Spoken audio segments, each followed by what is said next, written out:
యూజువల్గా ఎర్లీ ప్రెగ్నెన్సీలో బ్లీడింగ్ అనేది మనం 20 to 30% చూస్తూ ఉంటాం కదా. కానీ ఐవీఎఫ్ ప్రెగ్నెన్సీ అనేటప్పటికీ ఆబ్స్టిషన్లు పేషెంట్లు అందరూ వరి అయిపోతారు. కొంచెం స్పాటింగ్ కనపడగానే టెన్షన్ పడతారు.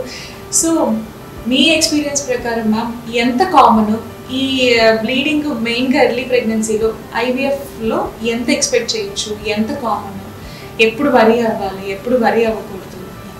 ఐవీఎఫ్ ప్రెగ్నెన్సీలో ఈ బ్లీడింగ్ స్పాటింగ్ అనేది చాలా ఎక్కువ మందిలో చూస్తుంటాము. 1 to 15-20% పేషెంట్స్లో చూస్తాము. ఎస్పెషల్లీ మల్టిపుల్ ప్రెగ్నెన్సీలో చూస్తాము. So post embryo transfer bleeding is implantation bleeding spotting అది ఉండొచ్చు కొంతమందిలో. దాని గురించి పెద్ద వరి అవసరం లేదు. ఎప్పుడైనా బ్లీడింగ్ విత్ క్లాట్స్ డెఫినెట్గా డాక్టర్ని కన్సల్ట్ చేయాలి. ఎర్లీ ప్రెగ్నెన్సీలో బ్లీడింగ్ అనేది ఒక్కొక్కసారి ప్లెసెంటా సెపరేషన్ వల్ల కొంచెం బ్లీడింగ్ స్పాటింగ్ కనిపించవచ్చు. డెఫినెట్గా ఐవీఎఫ్ కన్సెప్షన్లో చాలా వరి అయిపోయి ఇంకా ప్యానిక్ అయిపోతారు యాక్చువల్లీ. అదే స్పాంటేనియస్ ప్రెగ్నెన్సీలో మళ్ళీ అంత చూడము. ఏదైనా ఈజీగా వస్తే అంత టెన్షన్ ఉండదు. ఐవీఎఫ్లో చాలా కష్టపడ్డాక ప్రెగ్నెన్సీ వస్తుంది కానీ డెఫినెట్లీ వాళ్ళు ప్యానిక్ అవుతారు.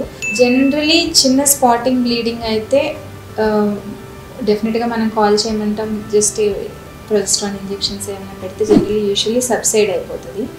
ఎప్పుడు డాక్టర్ దగ్గరికి రావాలంటే ఎక్కువ క్రాంప్స్ ఉండి బ్లీడింగ్ క్లాట్స్ కొంచెం హెవీ బ్లీడింగ్ అయితే కనుక డెఫినెట్గా కన్సల్ట్ చేయాలి. ఎందుకంటే ఒక్కొక్కసారి ఈ బాడీని ప్రెగ్నెన్సీ రిజెక్ట్ చేయటము, లేదంటే జెనెటిక్ ప్రాబ్లమ్స్ ఉన్న ప్రెగ్నెన్సీస్ అవి యూజువల్లీ ఈ బ్లీడింగ్తో ఎక్స్పెల్ అయిపోతూ ఉంటాయి.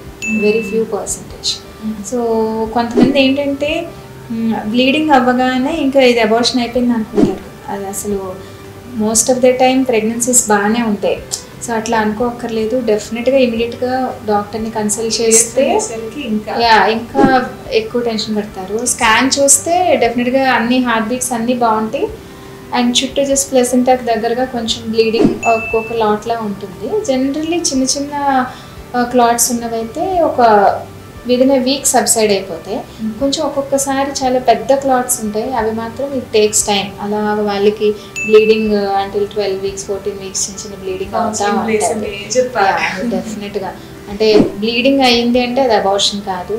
90% ఆఫ్ ద టైం బాగానే ఉంటుంది. సో డెఫినెట్గా స్కాన్ అయితే చేయించుకొని దాన్ని బట్టి ట్రీట్మెంట్ ఇస్తే సబ్సైడ్ అయిపోతుంటాయి. మార్నింగ్ మనం ఓపీలో కూడా ఇలాంటి కేసే చూసాం కదా. ఈ సబ్కోరియానిక్ హెమరేజ్ ఎంత భయపడుతుందో పేషెంట్. ట్విన్ ప్రెగ్నెన్సీ అది ఇంకా చాలా టెన్షన్తో వచ్చారు, ప్యానిక్గా చూసావు కదా. జనరలీ ఈ ట్విన్ ప్రెగ్నెన్సీలో మల్టిపుల్ ప్రెగ్నెన్సీలో కొంచెం ఈ బ్లీడింగ్ కామన్గా చూస్తూ ఉంటాము. పొద్దున్న చూపించాను కదా, యాక్చువల్లీ బోత్ హార్ట్ బీట్స్ బాగానే ఉన్నాయి. బట్ ఆ పైన కొంచెం ప్లెసెంటా దగ్గర చిన్నగా క్లాట్ ఉంది, కొంచెం చిన్న సెపరేషన్ ఉంది. ఏం లేదు, వాళ్ళకి మనం ఒక ప్రొజెస్ట్రాన్ అది ఇంజెక్షన్స్ ఒక 2-3 days పెట్టి కొంచెం మెడికేషన్ పెడితే యూజువల్గా సబ్సైడ్ అయిపోతాయి. వాళ్ళు స్పాటింగ్ అనగానే ఇంకా ప్రెగ్నెన్సీ పోయింది అనుకునే టెన్షన్తోనే వస్తారు. డెఫినెట్గా ఈరోజు ఆ పేషెంట్ ఆ 2 హార్ట్ బీట్స్ చూపించి ట్విన్స్ ఉన్నాయమ్మా అనగానే షీఈస్ వెరీ హ్యాపీ. సో అందుకే చెప్తున్నాను, bleeding spotting is very common in first trimester. కనిపించగానే భయపడక్కర్లేదు, డెఫినెట్గా వెంటనే. బట్ లేట్ చేయకూడదు. ఇమీడియట్గా మీ డాక్టర్ని కన్సల్ట్ చేస్తే మేము స్కాన్ చూసి అది హార్ట్ బీట్స్ అవి బాగుండి చిన్న చిన్న సబ్కోరియానిక్ హెమరేజ్ కానీ క్లాట్స్ కానీ అట్లా ఉంటే మెడికేషన్తో సబ్సైడ్ అయిపోతాయి. సో ఒకటి చేయాల్సింది ఏంటంటే డిలే చేయకుండా డాక్టర్ని కన్సల్ట్ చేయాలి.